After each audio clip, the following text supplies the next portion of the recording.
Hello everyone, welcome back to another very special video with me Dr. Ritu. Thank you so much for watching.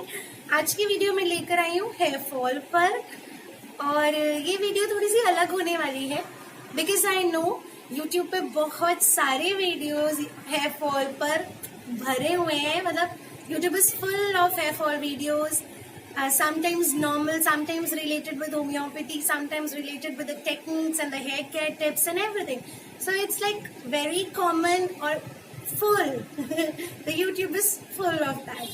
So ये जो video मैं लेकर आई हूँ, it's going to be bit different, थोड़ी अलग होने वाली है बाकी सभी वीडियोस से, क्योंकि इसमें कंटेंट जो है, मैं जो कंटेंट लेकर आई हूँ वो हेयर फॉल क्या है, उसके रीजंस क्या है, that's a basic part. And very important जो है day to day care, day to day knowledge, और जो पेशेंट्स आते हैं उनसे मिलकर उनके जो क्वेश्चंस को मैं क्लियर करती हूँ, वो सारे डाउट्स मैं इस वीडियो में क्लियर करने वाली हूँ. सो स्टे ट्यून, पूरा एंड तक पूरा वीडियो जरूर देखिएगा. अगर आपने मेरा चैनल अभी तक सब्सक्राइब नहीं किया तो please do subscribe my channel, it's absolutely free. चलिए स्टार्ट करते हैं हमारी आज की वीडियो को. तो आज की वीडियो हमारी हेयर फॉल पर है, जैसे मैंने बताया. तो हेयर फॉल हमें पता है बालों का झड़ना, जिसे हम हिंदी में कहते हैं बालों का झड़ना. हेयर फॉल के साथ हम इंटर रिलेटेड एक टर्म सुनते हैं बहुत ज्यादा, बाल्डनेस, और एक टर्म हम सुनते हैं एलोपेशिया एरिएटा. ये सिर्फ एलोपेशिया एक हम टर्म सुनते हैं. सो हेयर फॉल में और एलोपेशिया में क्या डिफरेंस है, ये हमें जानना बहुत ज्यादा जरूरी है. Why it's very important? Because you cannot say कि हेयर फॉल जो है वो एलोपेशिया है. नो, एलोपेशिया एरिएटा जो एक मेडिकल टर्म है वो हेयर फॉल प्लस अगर एक दो जगह पर आपके बालों में छोटे छोटे बाल्ड पैचेस हो गए हैं. Baldness is what? बाल्ड पे पैचेस मतलब एक पर्टिकुलर जगह से सारे जड़ से बाल बिल्कुल निकल गए, तो वो पर्टिकुलर एरिया, राउंड और वटेवर, वो एरिया जो पैच है उधर गंजापन हो गया है. तो उस बाल्ड पैच, अगर एक या दो बाल्ड पैचेस हैं, साथ ही साथ आपको हेयर फॉल बहुत ज्यादा हो रहा है, दैट इज ये टुगेदर, इसको हम कहते हैं एलोपेशिया एरिएटा. एंड जो सिंपली बाल झड़ रहे हैं और आपको कोई बाल पैचेस कुछ भी नहीं है, तो उसे हम कहते हैं hair fall. Simply we call it hair fall. अब हम बात करें कि किस एज में, तो आजकल तो ऐसा सेट पैटर्न नहीं है कि इसी पर्टिकुलर एज में, इसी पर्टिकुलर जेंडर में हेयर फॉल मिलेगा. No, regardless of the age, regardless of the gender, hair fall is seen in everyone. But जो हम हेयर फॉल की बात करते हैं, आयरॉनिकली जो हेयर फॉल या एलोपेशिया की बात होती है, वो basically when it is below the age of 30 years, तो उसे हम कहते हैं कि वो 30 इयर्स से कम के एज में स्टार्ट होता है. आफ्टर 30 इयर्स इट्स नॉर्मल थोड़ा बहुत हेयर फॉल होना. आफ्टर 50 और 45 छोटे मोटे बाल्ड पैचेस होना, it's like it is considered normal. It is not considered a part of alopecia. But alopecia is seen की जब आपको 30 साल से छोटी वर्ष की आयु में ही आपको बाल बहुत ज्यादा गिर रहे हैं और छोटे छोटे गंजापन आपके सर में आने लगा है. इसके पैटर्न की अगर हम बात करें तो फीमेल्स में एक अलग पैटर्न होता है हेयर फॉल का, मेल्स में एक अलग पैटर्न होता है हेयर फॉल का. सो उसमें बहुत ज्यादा डीपन नहीं जाकर मैं इसके रीजंस के बारे में बात करती हूँ. क्यों? क्योंकि जब भी अगर हमें सिंपली एज अ लेमन अगर हम बात करें, हमें हेयर फॉल होने लगे, तो सबसे पहले दिमाग में एक ही चीज आती है कि ऐसा क्यों हो रहा है, क्या ऐसा हो गया है बॉडी में, या क्या ऐसा हो गया है स्कैल्प में कि मुझे हेयर फॉल हो रहा है. सो हम बहुत कुछ सर्च करने लगते हैं, हम बहुत कुछ ढूंढने लगते हैं, हम उस रीजन को ढूंढने के पीछे पड़ जाते हैं अच्छे से कि we have to find out the reason कि हमें हेयर फॉल क्यों हो रहा है या कि बाल्ड पैचेस क्यों हो गए.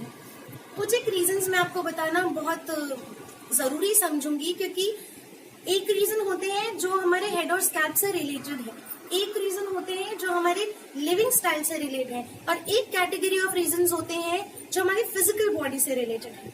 तो our physical body, our mental state, and the third one is the हम सेपरेटली हेड एंड स्कैल्प का, अगर स्कैल्प का जो है वो एक कैटेगरी में डिवाइड करके समझाना चाहूंगी, ताकि रीजंस हम मगअप नहीं कर दे और अलग अलग में हमें अच्छे से समझ आ जाए कि हमारा वाला हेयर फॉल किस कैटेगरी में आ रहा है ना. वेरी इंपॉर्टेंट, अगर हम बात करें हेड एंड स्कैल्प की, तो मैं बहुत क्विकली बता दूं. हेड एंड स्कैल्प में वो सारे रीजंस आते हैं जिसमें आपकी स्कैल्प पे कुछ ना कुछ ऐसा है, कोई डिसीज है, कोई प्रॉब्लम है जो स्कैल्प पे है, जिसकी वजह से आपकी जड़ें कमजोर हो गई हैं और आपको हेयर फॉल होने लगा है. इट्स वेरी इंपॉर्टेंट कि स्कैल्प में कौन कौन से डिजीज हो सकते हैं. आजकल जो सबसे ज्यादा कॉमन है या पहले के समय से जो सबसे ज्यादा कॉमन है वो है डैंड्रफ, जिसे हम मेडिकल लैंग्वेज में कहते हैं seborrheic dermatitis. That's a very common reason जिसकी वजह से हमारे हेयर फॉल होता है, और वो स्कैल्प के अंदर आता है। वो रीजन स्कैल्प का रीजन है। सेकेंड इंपॉर्टेंट इज योर, कई बार एक्जिमा स्कैल्प का होता है। एक्जिमा आपने बहुत ज्यादा कॉमन टर्म सुना होगा। एक्जिमा एक स्किन डिसीज है जो स्कैल्प पे हो जाता है तो हेयर फॉल होने लगता है। एक और प्रॉब्लम है जिसमें कि आपके स्कैल्प में इन्फ्लेमेशन होती है, स्कैल्प में आपकी जड़ों में सूजन आने लगती है किसी तरह की। फंगल इन्फेक्शन, कई बार स्कैल्प में फंगल इन्फेक्शन हो जाता है, हेड पे फंगल इन्फेक्शन हो जाता है जिसकी वजह से हेयर फॉल होने लगता है, बाल पैचेस बन जाते हैं। ये हुए कुछ आपके हेड एंड स्कैल्प वाले रीजंस। अगर हम बात करें फिजिकल रीजन की, फिजिकल बॉडी रीजंस की, तो जब भी पेशेंट आता है अगर उनकी स्कैल्प पे कुछ ऐसा नहीं है, they have no dandruff and nothing, तो हम आते हैं फिजिकल लेवल पे क्या प्रॉब्लम्स हो सकती हैं। वेरी इंपॉर्टेंट, सबसे बेसिक से स्टार्ट करें तो अनीमिया, जिसका मैंने कुछ दिन पहले एक वीडियो भी अपलोड किया था। सो हेयर फॉल का एक बहुत इंपॉर्टेंट कारण है अनीमिया। मैल न्यूट्रिशन या कहेंगे मैल नरिशमेंट, कि आप अच्छे से खा नहीं रहे हैं, कई बार अच्छे से खा रहे हैं बट स्टिल आपके बॉडी में वो सारे न्यूट्रिशंस आपके ब्लड में नहीं पहुंच रहे, जिसकी वजह से वो स्कैल्प तक नहीं पहुंच रहे। थर्ड इन ऑर्डर हम बात करें तो प्रोटीन डेफिशिएंसी। हमें आजकल सबको पता है कि जब भी हेयर फॉल हो रहा है तो protein is like the very rich source, जिसकी वजह से आपका हेयर फॉल कंट्रोल हो सकता है। तो प्रोटीन की डेफिशिएंसी अगर आपकी बॉडी में हो रही है then you get this hair fall. Fourth in order अगर हम बात करें तो थायराइड की प्रॉब्लम आजकल फीमेल्स में बहुत ज्यादा कॉमन हो गई है। लेडीज अगर आपके पास आ रही हैं, even gents, we can not categorise कि सिर्फ लेडीज में है, बट मोस्टली इन लेडीज है। If they come to you और उनका वेट वो पुट ऑन कर रहे हैं, कुछ और थायराइड के सिम्टम्स नजर आ रहे हैं, हेयर फॉल एसोसिएटेड बताती है आपको, वो बताती है कि उनको कुछ सालों से थायराइड है और अब उनको हेयर फॉल रहने लगा है, तो थायराइड की जो नॉर्मल रेंज है या रीसेंट ब्लड टेस्ट उनका थायराइड का चेक करना जरूरी है, क्योंकि हाइपोथायरॉयडिज्म एक ऐसा प्रॉब्लम है जो अपने साथ इंटर रिलेटेड हेयर फॉल लेकर ही आता है। So hypothyroidism is very very important reason. अगर एक और इम्पॉर्टेंट रीजन की बात करें, इट्स वेरी वेरी कॉमन और उसको हम हटा नहीं सकते हैं, उस रीजन को हम चेंज नहीं कर सकते, it's the environmental reason. Environmental reason in the sense pollution, environmental pollution. Because patient कई बार आते हैं when they go back to the native state, अगर वो अपनी जगह पर वापस जाते हैं, मेट्रोपॉलिटन सिटी में फॉर सम रीजन रह रहे हैं, अपने घर वापस जाते हैं, तो जितने दिन वहां रहते हैं वहां पर उनका हेयर फॉल बिल्कुल नहीं होता। When they come back to metropolitan cities, Delhi, Mumbai, इस तरह के शहरों में वापस आते हैं फॉर पढ़ाई या जॉब एवरीथिंग, उनका हेयर फॉल वापस स्टार्ट हो जाता है और बहुत अच्छा खासा हेयर फॉल होने लगता है। तो environmental pollution very very important factor आज का। अगर कोई और रीजन नहीं मिल रहा तो environmental pollution is a very important reason metropolitan cities में हेयर फॉल के लिए है, इंपॉर्टेंट है। Then next in order unclean scalp. Unclean scalp, अगर आपकी स्कैल्प ही क्लीन नहीं रहती है तो जड़ें मजबूत नहीं बनेंगी, जड़ें मजबूत नहीं होंगी तो थिनिंग ऑफ हेयर होगी, हेयर पतले होते जाएंगे और अपने आप गिरने लगेंगे, बाल पैचेस भी बन जाएंगे। इसके अलावा अगर हम बात करें तो लॉन्ग टर्म अगर आप कोई मेडिसिन ले रहे हैं बहुत लंबे समय से, I will not mention the name of the medicine, but अगर लंबे समय से आप किसी तरह की मेडिसिन ले रहे हैं तो कोई एक मेडिसिन ऐसी होती है जिनका आपकी हेयर फॉल से रिलेशन होता है और आपको हेयर फॉल होने लगता है। जब आप उन मेडिसिन को लेना बंद कर देते हैं, आपका कोर्स कंप्लीट हो जाता है, तो आफ्टर फ्यू मंथ्स आपका हेयर, अगर आप प्रॉपर डाइट ले रहे हैं, अपने स्कैल्प का ध्यान रख रहे हैं, तो वो अपने आप वापस हेयर फॉल आपका बिल्कुल कंट्रोल रहने लगता है। You need not to take any medicine for your hair fall at that particular time. अब जो मैं कही थी मेंटल फैक्टर जो है, it's very important that if you are in stress, अगर आपका इस तरह का काम है, अगर आपका इस तरह का लाइफस्टाइल है, अगर इस तरह का आपका एटीट्यूड है कि आप बहुत ज्यादा चिंता करते हैं, आप बहुत ज्यादा स्ट्रेस जल्दी ले लेते हैं, छोटी छोटी बातें पकड़ के बैठ जाते हैं, तो वो stress very very important factor, इसको रिमूव करना बहुत ज्यादा इंपॉर्टेंट है। अगर आप एक प्रॉपर नींद नहीं ले रहे हैं, आपकी नींद प्रॉपर नहीं है, अच्छे से सोते नहीं हैं, तो भी आपका हेयर फॉल होना बहुत बहुत ज्यादा लाजमी सी बात है, कॉमन है। आप उसे फिर वो तरह का लाइफस्टाइल आपको चेंज करना बहुत जरूरी है। आप अगर दुनिया भर के मेडिसिन ले लीजिए और अगर आप अपने स्ट्रेस को ठीक नहीं करते हैं, अगर आप अपना जो नींद है उसे प्रॉपर नहीं लेते हैं, तो फिर आपको हेयर फॉल की मेडिसिन से भी उतना अच्छा रिजल्ट नहीं मिलेगा जितना बेनिफिट आपको मिलना चाहिए। सो इट्स वेरी इंपॉर्टेंट कि आप अपने स्ट्रेस को कट शॉर्ट कीजिए, आप अच्छी नींद लीजिए। तो these were the few reasons. अब एक और इम्पोर्टेंट बात मैं मेरे एक पर्सनल एक्सपीरियंस से कहना चाहूंगी, क्योंकि कई बार जब हमें हेयर फॉल होने लगता है, बाल पैचेस नजर आने लगता है, हम इतने चिंतित हो जाते हैं उस विषय को लेकर कि हमें लगता है कि अगर हमें बाल पैचेस हो गए, अभी बढ़ते जाएंगे, तो वो भी एक तरह की चिंता है जिसे हम अपने ऊपर एक स्ट्रेस जो है और ज्यादा बढ़ा लेते हैं, अपनी एक चिंता और बढ़ा लेते हैं। अगेन वो चिंता में चिंता ऐड हो जाती है और वो प्रॉब्लम बहुत ज्यादा बढ़ जाती है। तो हमेशा प्रॉब्लम के रीजन के पीछे भागने से अच्छा है that you find for the solution. Sometimes बहुत ज्यादा अच्छे से सारे ब्लड टेस्ट करा लिए हैं, आपका एक केस प्रॉपर ले लिया गया है, कोई एक पर्टिकुलर रीजन नहीं मिल रहा है, ना आपको समझ आ रहा है ना आपके डॉक्टर को समझ आ रहा है, तो ऐसे केसेस में रीजंस के पीछे भागना इज नॉट द सोल्यूशन। कि आप रीजन ढूंढने के लिए चिंता किए जा रहे हैं और उसी के पीछे ब्रूडिंग किए जा रहे हैं, स्ट्रेस लिए जा रहे हैं। It's better to go for the solution. It's better to find out the solution rather than brooding over the problem. आप अपनी प्रॉब्लम के बारे में सोच कर स्ट्रेस नहीं बढ़ाएं, आप अपनी सोल्यूशन की तरफ देखें। तो सोल्यूशन की बात करें तो होम्योपैथिक मेडिसिन के पहले मैं आपको कुछ, जैसे मैं मेरे पर्सनल एक्सपीरियंस से, मेरे प्रोफेशनल एक्सपीरियंस से बताना चाहूंगी कि किस तरह से आपको अपने बालों का, अपनी स्कैल्प का ध्यान रखना चाहिए सो दैट आपको हेयर फॉल का प्रॉब्लम हो नहीं।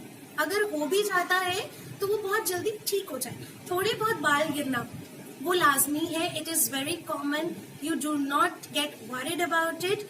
अगर कंघे में आपके 3-4 बाल आते हैं, आप हेयर फॉल करके चिंता नहीं कीजिए, उतना कॉमन है। उतरे वापस उग जाते हैं तो वो पुराने जो है वो झड़ते हैं।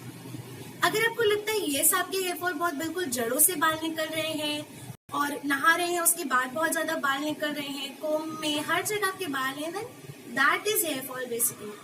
अगर आपको कंघा पूरा भर जाता है, बाल इतने झड़ रहे हैं, that is basically hair fall. थोड़ा बहुत 4-5 बाल गिरना पर डे, हर बार कोम्बिंग में, इट्स वेरी नॉर्मल। सबसे ज्यादा इम्पोर्टेंट जो मैं आपको चीजें बताना चाहूंगी, कुछ बारीक छोटी हेयर केयर टिप्स हैं, जिसमें सबसे पहले मैं बात करना चाहूंगी शैम्पू के बारे में।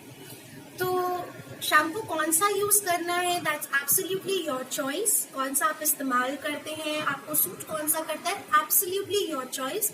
होम्योपैथी में we have lot of shampoos, जिसमें कि कॉमन शैम्पू है arnica shampoo, it's wonderful.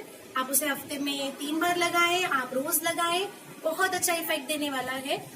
But सबसे इम्पोर्टेंट होती है शैम्पू करने की टेक्निक। शैम्पू करना कैसे है, whether you are a female, whether you are a male, आप कोई भी जेंडर है, बच्चे हैं, बूढ़े हैं, बालों को शैम्पू करने का, बालों को वॉश करने का एक टेक्निक होता है। मेल्स में एक तरह का पैटर्न होता है बालों के झड़ने का, फीमेल में अलग तरह का पैटर्न होता है बालों के झड़ने का। हफ्ते में 3 बार मिनिमम शैम्पू करना बहुत ज्यादा इंपॉर्टेंट है। शैम्पू करना चाहिए। अगर आप मेट्रोपॉलिटन सिटीज में हैं तो आपका स्कैल्प बहुत जल्दी गंदा हो जाता है, तो हफ्ते में 3 बार तो शैम्पू करना बहुत ज्यादा नेसेसरी है। शैम्पू हमेशा करने के लिए आपको अपने फिंगर टिप्स, अगर मैं कहूँ ये फिंगर की जो टिप्स हैं, ये जो राउंड बॉल्स हैं, बॉल ऑफ योर फिंगर्स, इनका इस्तेमाल करना चाहिए। When you go for salon में जब भी जाते हैं तो यू ऑलवेज सी ना कि वो कितना जेंटली मसाज कर रहे होते हैं अपने इन फिंगर टिप्स से। कभी भी अपने स्कैल्प के साथ बहुत ज्यादा रफ नहीं होना है। वाई? बिकॉज जब हमारे बाल गीले होते हैं, हमारे रूट्स जो हैं, हमारी जो रूट्स हैं बालों की, वो बहुत ज्यादा जड़ें बहुत डेलिकेट हो जाती है, बहुत ज्यादा सेंसिटिव हो जाती है। उस समय पे उनको बहुत सेंसिटिवली, उनको बहुत जेंटली हैंडल करना है, as if you are handling a baby. You have to be very gentle, be very kind to your. आपके बाल हैं, कुछ ऐसा नहीं है जो आपको कपड़ा धोना है, आपके बाल है, बहुत जेंटली आप उन्हें वॉश करें। ये वाले पार्ट से आप उन्हें ऐसे ऐसे करके, बहुत जैसे मसाज करते हैं ना, बहुत जेंटली, उस तरह से आप अपने स्कैल्प को वॉश कीजिए।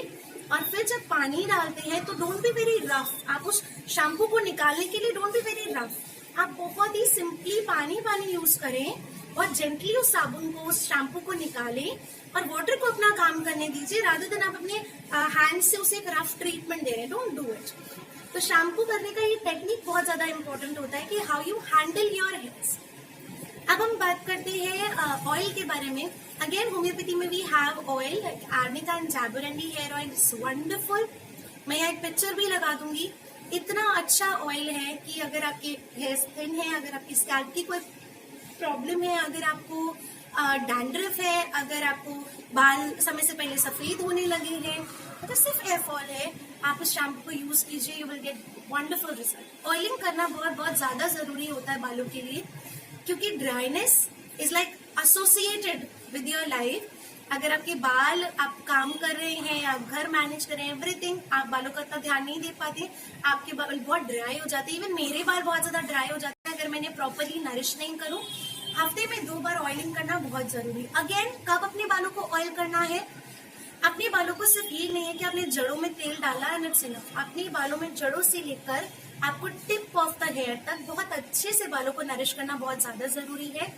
सेकेंड इंपॉर्टेंट थिंग, यूजुअली मैंने जो पेशेंट से बात करके या बहुत सारे लोगों से मिल के जब मुझे ये चीज पता चली, what they used to do, कि हम आजकल ऑयलिंग करते हैं नहीं बिकॉज सूखे बाल ज्यादा अच्छे दिखते हैं। So what we usually do कि हम जिस दिन हमें शैम्पू करना होता है उसकी 1 रात पहले हम लोग अपने बालों में चम्पी कर लेते हैं, नेक्स्ट टाइम उसे ओवरनाइट रख के वॉश कर देते हैं। अगर आपके बाल गंदे हैं, आपने 2-3 दिन से हेयर वॉश नहीं किया है और आप अपने गंदे बालों के अंदर ऑयल करते हैं, तो उस ऑयल का कोई बेनिफिट नहीं है। आप इससे अच्छा है आप अपने बालों में तेल नहीं लगाएं, क्योंकि उसका बेनिफिट कुछ नहीं मिलेगा, नुकसान ज्यादा हो जाएगा। आपकी स्कैल्प में इतना डर्ट है, इतना डस्ट जमा हुआ है, उसके ऊपर आप ऑयल डाल देते हैं, तो वो तो कॉम्बिनेशन हो गया जो स्कैल्प से चिपक गया। अब वो ग्रीस जो है वो चिपक गया स्कैल्प से, उसको वॉश करना भी मुश्किल हो जाएगा। और जो हेयर का आपका नरिशमेंट है, हेयर का जो प्रॉपर अपना जो काम हेयर ऑयल को करना है वो नहीं करेगा, हेयर ऑयल अपना वो काम नहीं कर पाएगा।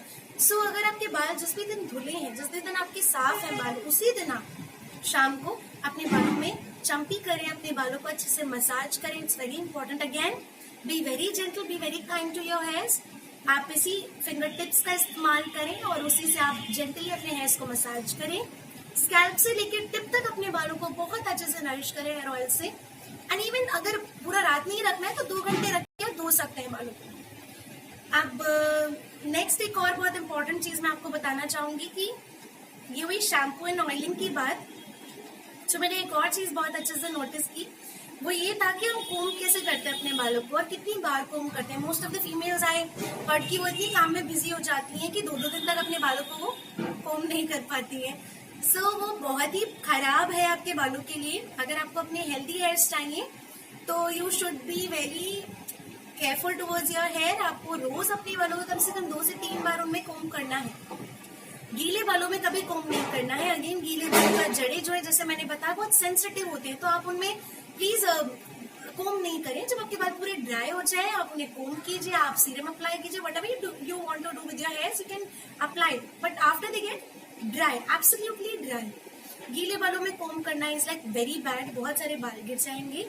और जब भी आप सुलझा रहे हैं बालों को, नीचे से सुलझाकर फिर ऊपर की तरफ लेकर आए, ताकि जो गांठें हैं बालों में वो नीचे से सुलझना शुरू करें। आप ऊपर से स्टार्ट करते हैं, then you get very very rough with your hair. आप उसको ऐसे ऐसे करके सारा जितना हेयर फॉल नहीं भी था वो खींच खींच के सारा हेयर फॉल स्टार्ट हो जाएगा। सो फिर देन यू गेट वॉरिड कि मेरे को हेयर फॉल होने लगा है, बट आपने ये ध्यान नहीं दिया कि you are very harsh with your hairs. तो थोड़े से जेंटल रहने की आवश्यकता है आपको। Very important, next in order is you have to take a lot of water and a lot of water. पानी बहुत पीजिए, प्यास लगे नहीं लगे, have a lot of water. Then second in order, take multivitamins. If you are above 25, if you are above 30, आप महीने में 10 दिन मल्टीविटामिन जरूर लीजिए। देन गिव अ गैप, फिर आप 10-15 दिन मल्टीविटामिन लीजिए, then give a gap. Multivitamin लेना बहुत बहुत जरूरी है आपके लिए, बिकॉज डाइट से सब कुछ नहीं मिल पाता है। So it's very essential that you take multivitamins. नाम आ जाते हैं क्विकली हम होम्योपैथिक पार्ट पे। आई होप कि इतना जो भी मैंने आपको समझाया और ये जो भी टिप्स दिए वो आपको बहुत अच्छे लगे होंगे और आप जरूर इनको अपने डेली लाइफस्टाइल में अपनाने वाले हैं। होम्योपैथी में आए तो होम्योपैथी में अगेन, अगर आपको स्कैल्प का कोई प्रॉब्लम है, like you have eczema, like you have dandruff, like you have any other problem on the scalp, तो उसके हिसाब से मेडिसिन दी जाती है। तो अगर स्कैल्प का कोई प्रॉब्लम है, जैसे डैंड्रफ है या कुछ और है, तो उसके लिए अलग ट्रीटमेंट हो जाता है, कोर्स ऑफ ट्रीटमेंट चेंज हो जाता है, मेडिसिन चेंज हो जाते हैं, जिसके बारे में मैं आने वाले वीडियोज में बात करूंगी पॉइंट टू पॉइंट। नाउ एक और बहुत इंपॉर्टेंट चीज, होम्योपैथी में हेयर फॉल का एक जनरलाइज ट्रीटमेंट जो आजकल आप सारी यूट्यूब वीडियोस में देख रहे होंगे, that you take this this this, ये सब मेडिसिन ले लीजिए and you will be get benefited by this. But मैं एक बहुत इंपॉर्टेंट बात आज इस वीडियो में आपसे शेयर करना चाहूंगी, क्योंकि मेरे किसी और डॉक्टर की वीडियो देखकर एक patient visited me for hair fall itself, but ये था कि वो उनके पास वापस विजिट नहीं कर पाए क्योंकि वो बहुत दूर था और वो इतना इजीली अप्रोचेबल नहीं था, कोर्स ऑफ ट्रीटमेंट बीच में छूट रहा था। तो वो जब उनके पास बार बार विजिट नहीं कर पाए और वो मेरे पास एक बार विजिट किया अपने हेयर फॉल के प्रॉब्लम के लिए, तो उन्होंने मुझे यही कहा कि मैम मैंने इतने समय से उनका वीडियो देखने के बाद ये मेडिसिन लिया, आई वॉज क्वाइट बेनिफिटेड, मुझे आराम मिला, बट जब मैंने मेडिसिन छोड़ा तो it was same as normal, बिल्कुल पहले जैसा हो गया। तो वो होम्योपैथी नहीं है, मतलब बेसिकली होम्योपैथी है तो इट वर्क्स वंडर्स और लंबे समय तक आपको आराम देती है। तो या तो कोई मेंटेनिंग या ऑब्स्ट्रक्टिंग कॉज था बीच में, जो कि उन्होंने शायद कुछ ऐसा किया या बालों का ध्यान नहीं रखा तो वापस हेयर फॉल होने लगा, या फिर वो जो वीडियो देखने के बाद जो मेडिसिन ले रहे थे उनको उन्होंने बहुत लंबे समय तक कंटिन्यू नहीं किया।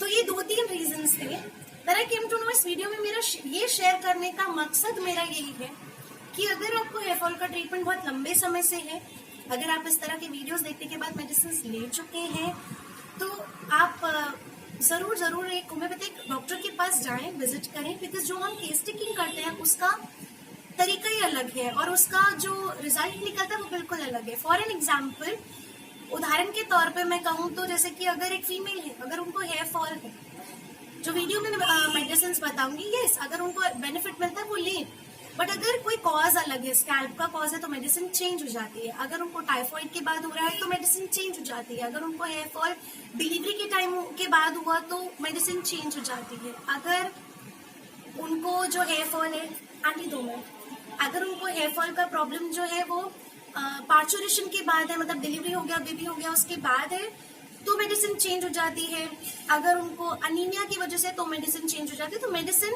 As per the symptom and causation change होती रहती है। सो इट्स वेरी इंपॉर्टेंट कि आप होम्योपैथिक डॉक्टर के पास विजिट करें और उसके बाद आप मेडिसिन लें, ताकि आपके एक एक कॉज को ध्यान में रख के वो आपको मेडिसिन स्टार्ट करें।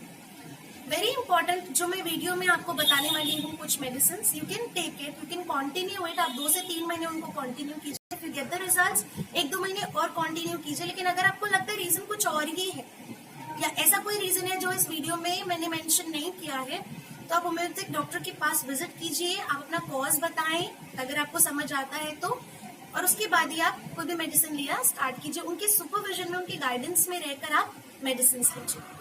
सबसे पहली मेडिसिन के बारे में जो मैं बात करूंगी, अगर मेल पैटर्न बैलेंस है, अगर मेल्स में अगर हेयर फॉल हो रहा है, गंजापन आ रहा है, तो very important lycopodium is the medicine. Lycopodium 30 दिन में 3 बार लेना है, सुबह दोपहर शाम, और कंटिन्यू कीजिए थोड़े समय तक, बहुत अच्छे से आराम आने वाला है और हेयर वापस ग्रो करने लगेंगे। सेकेंड इंपॉर्टेंट मेडिसिन, अगर फीमेल की तो बहुत सारे कॉजेज हैं हेयर फॉल के, तो जो जनरल मेडिसिन के बारे में मैं बताऊं, जो कि मेल्स भी ले सकते हैं, फीमेल्स भी ले सकते हैं, बच्चों में भी दे सकते हैं, मतलब कि 12 या 13 साल की उम्र के बाद अगर हो रहा है तो उन्हें भी दे सकते हैं। सबसे पहले मेडिसिन आती है वीस्पिडिन।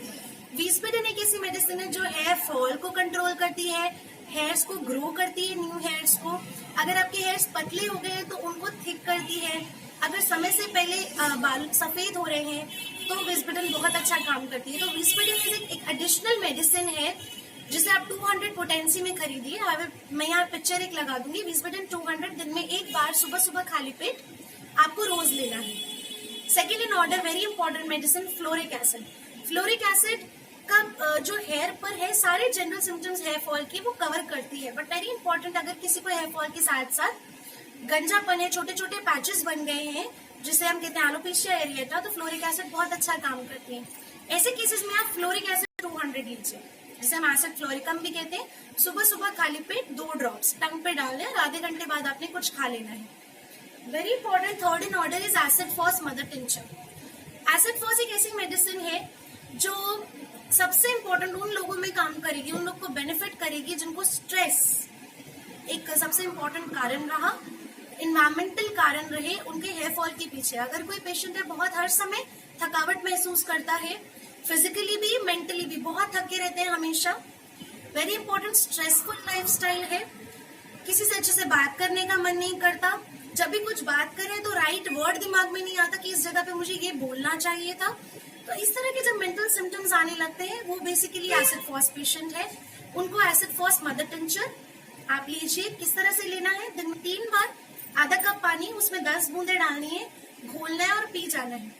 वेरी इंपॉर्टेंट, मैं आपको बता दूं, एसिड फॉस का थोड़ा खट्टा टेस्ट होता है, तो अगर आपको लगता है कि वो नहीं ली जा रही है तो आधे कप पानी से पानी का क्वांटिटी बढ़ा दीजिए। 1 कप या आधा ग्लास पानी ले लीजिए, उसमें 10 ड्रॉप्स डाल के जरूर घोल के दिन में 3 बार पीना है, खाना खाने के पहले। And the last very important medicine जो मैं आपसे शेयर करूंगी वो है विंका माइनर। विंका माइनर ऐसी मेडिसिन है जो हम सबसे ज्यादा इंपॉर्टेंटली देते हैं जिनको स्कैल्प की कोई भी प्रॉब्लम होने के बाद हेयर फॉल हो रहा है। स्कैल्प में डैंड्रफ है, या स्कैल्प में इचिंग है, या फिर स्कैल्प में फंगल इन्फेक्शन है, स्कैल्प में कोई भी प्रॉब्लम हो रहा है जिसकी वजह से हेयर फॉल हो रहा है, तो vinca minor is the medicine. Vinca minor 30 दिन में 3 बार सुबह दोपहर शाम आपको लेनी है।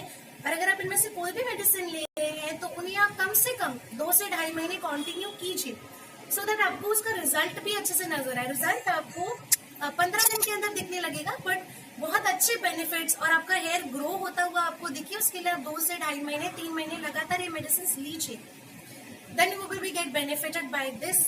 And this is all, thank you so much for watching. I hope आपको ये वीडियो बहुत पसंद आई होगी, बिकॉज मैंने इसमें थोड़ा डिफरेंट कंटेंट रखने की कोशिश की है। एंड अगर आपको ये वीडियो पसंद आई हो तो please like, share, subscribe my channel. Thank you so much for watching till and, and stay happy, stay healthy, stay connected with homeopathy. Thank you so much. Bye bye.